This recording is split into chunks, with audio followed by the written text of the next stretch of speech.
Coucou! Une émission un peu à part, comme la numéro 7 sur les litières, qui ne sera pas un tuto mais un sujet, comment choisir son vétérinaire.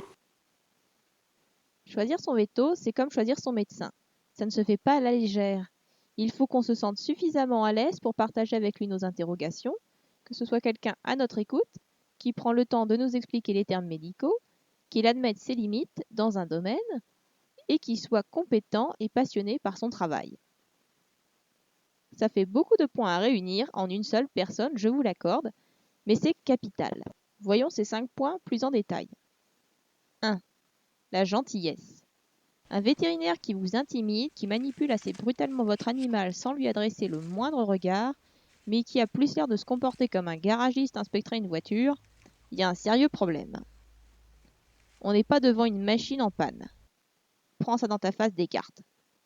Votre vétérinaire doit prendre en considération l'animal, car après tout, c'est votre cochon d'Inde, le patient.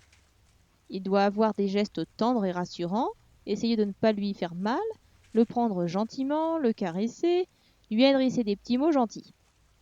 S'il le fait couiner rien qu'en le sortant de sa boîte, on se demande ce qui l'a poussé à faire des études de veto.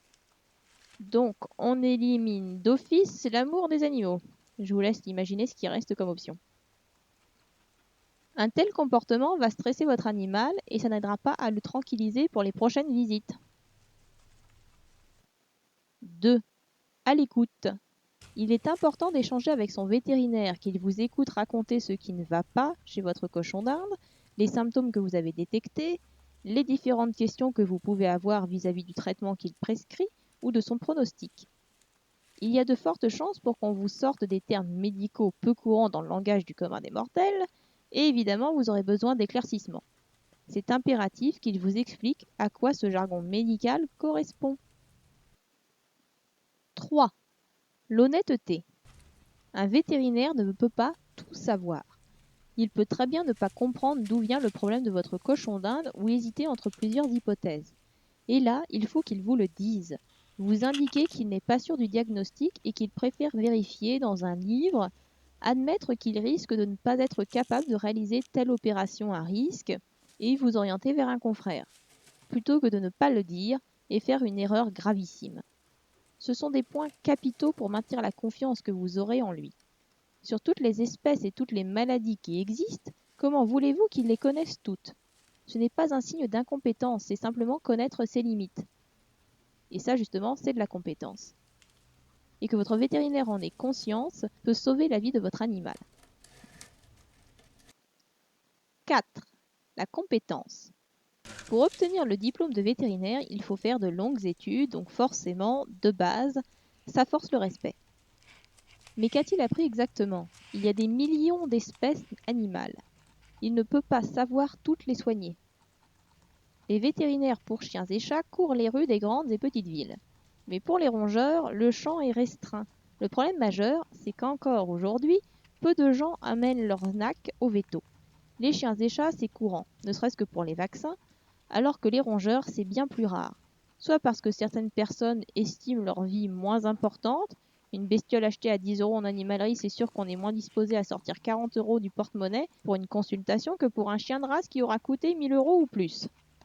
Ou aussi parce que les maladies évoluent très vite chez eux et qu'il faut avoir un œil averti pour repérer les premiers symptômes et aller au veto quand il est encore temps.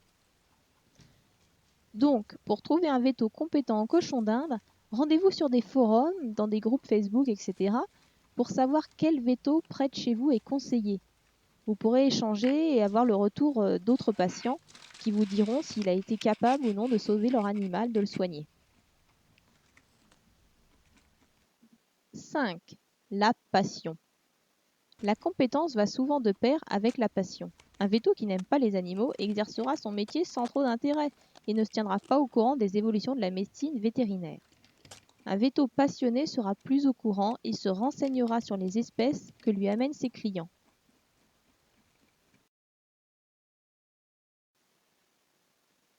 En conclusion, je vous invite aussi à ne pas hésiter à consulter plusieurs vétérinaires. Chacun a ses points forts et ses faiblesses. Il est possible que pour une maladie, vous vous adressiez à un veto et que le traitement qu'il prescrit semble ne pas guérir votre cochon d'Inde. Dans ce cas, allez consulter un confrère, il aura peut-être une autre idée du traitement qui soignera bien votre animal cette fois-ci. C'est bon? Vous avez pigé?